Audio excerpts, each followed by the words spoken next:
Pilgrims. This is our first talk, entitled Holy Angels Defend Us in Battle. This invocation is quite familiar to you in your private and personal devotion. And we used to use this invocation, for after masses and everyday mass. The devotion to our holy angels is vital because they are the best defenders and protectors we have been given. The angels are here because they have several missions. The first mission is to adore God, but we are going to focus on the second one, which is the spiritual combat. What is their role in the spiritual combat, and why is there a spiritual battle, and who is involved beyond angels, the good angels and men? The spiritual combat began when at the creation and the first challenge of angels. When God created angels, they had the choice, an initial choice, which a decision to follow Him, to recognize He is the cause and they are the effect. He is the creator, they are the creatures. He is infinite, they are limited, etc., etc. And the angels, led by Lucifer, refused this relationship with God. They refused to be submitted in obedience to God, who didn't want anything against them, but who had created them to enable them to love Him supernaturally, and enhancing the natural love of the angels to the supernatural love. And they had to be a challenge, because this is how love is proven or demonstrated. God created the angels, and most of them, as the Apocalypse says, fell, and they fail, and they dragged angels behind them. The chief of angels, Lucifer, Satan, dragged a large number of angels who followed him in the rebellion. These rebelled creatures would never stop tempting man, or trying to spoil, ruin, waste the creation.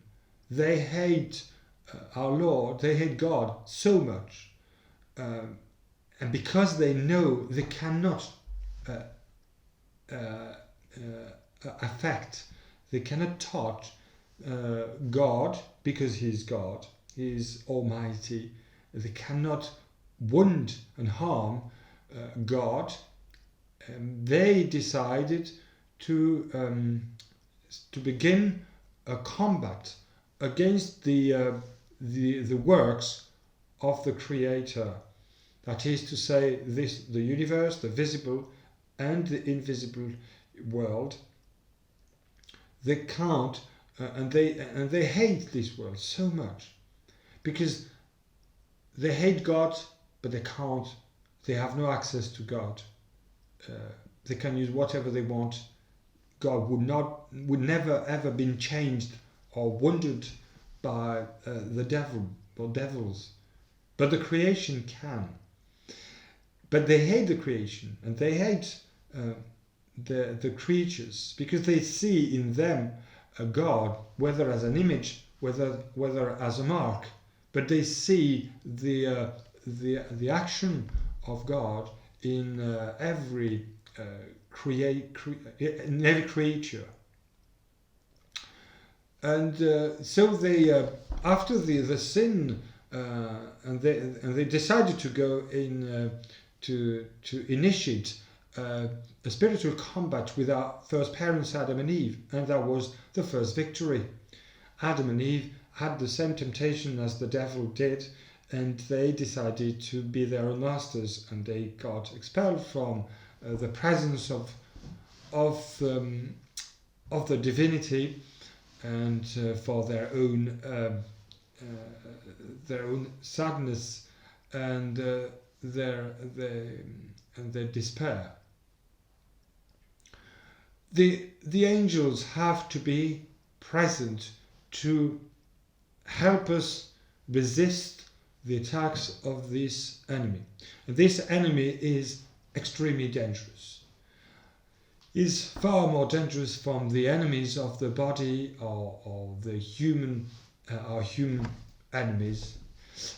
We shouldn't, but sometimes people use it in wars, and so the war is so.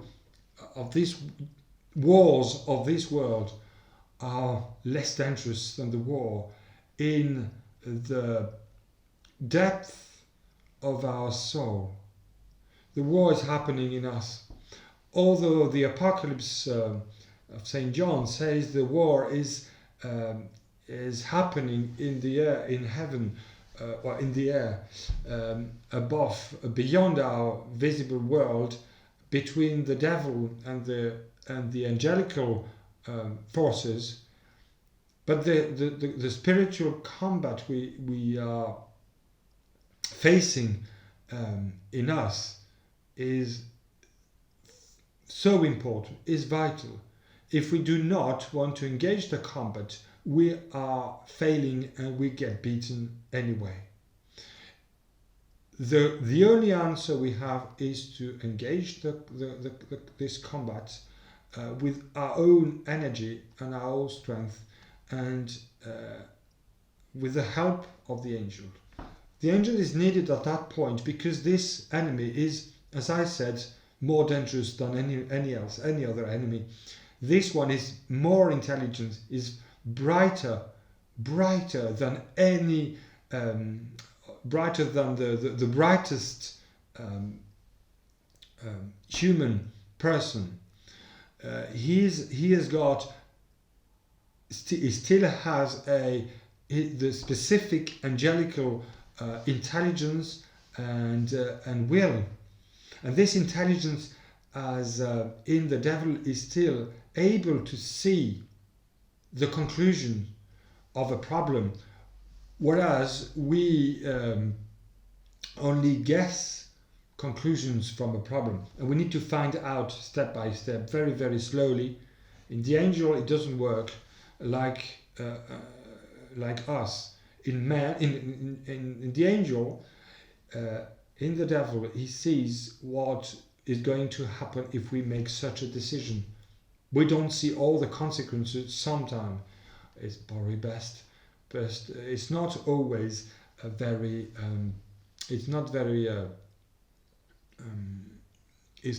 not very quick, and we're not very swift. We have got a step-by-step reflection, and we find out the angel doesn't and the devil doesn't, and this is why we need someone who has got the same skills of the devil to see and to see and tell us. He sees the consequence better than we do. Our guardian angel, the holy angels, they see the danger on the battlefield. They see if we go in this direction, there is a minefield somewhere. If we do this, make this decision in our life, and so on. He sees it as well as the devil sees. We don't see everything, but he's here to just drag us a bit backward and say, don't go this way. And this is where he inspires us. And this is the first role of holy angels. In the defense of our spiritual life, of our soul, he prevents us from going too far in the wrong direction, because he sees. We rely on him, and he would intervene in us, and to give us more prudence in this during this dangerous battle. And this is one of the role of the angel. And the second one, of course, he involves us. So he advises us, he inspires us, he guides us in the minefield of this life, full of danger, placed by the devils everywhere. He guides us with light, but he involves us, and this is the second part of the holy angels. We should not think that they are doing all the job for us. No. By their inspiration, they engage us. They want us to be part of the battle, to engage ourselves with our strength and all our skills and all our virtues on the battlefield.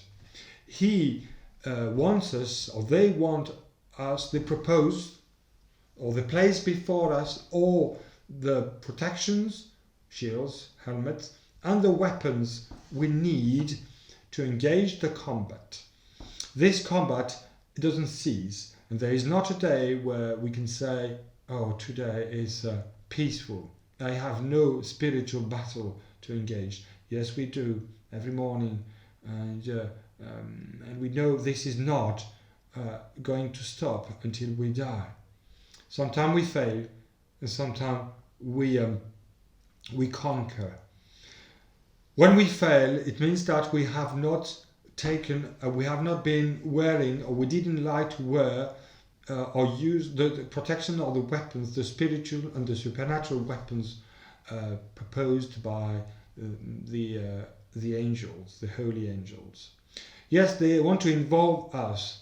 They are not here to do everything, but they can do a lot for us as a warning, as a guide, as warners, good defenders in temptation as well. When we invoke them, they would, if we are too weak in temptation. But definitely they engage us to use the spiritual weapons at disposal provided within the Catholic Church, that is to say, the power of the prayer of penance, and moreover the power of the sacraments. These are the weapons at our disposal. We, during this pilgrimage, walking to Our Lady of Chartres, we have more time to reflect upon and ponder within ourselves the importance of these sacraments. The role of holy angels is definitely to help us to use the sacraments as good weapons, as the best weapons, as the best answer to the evil proposal of the devil.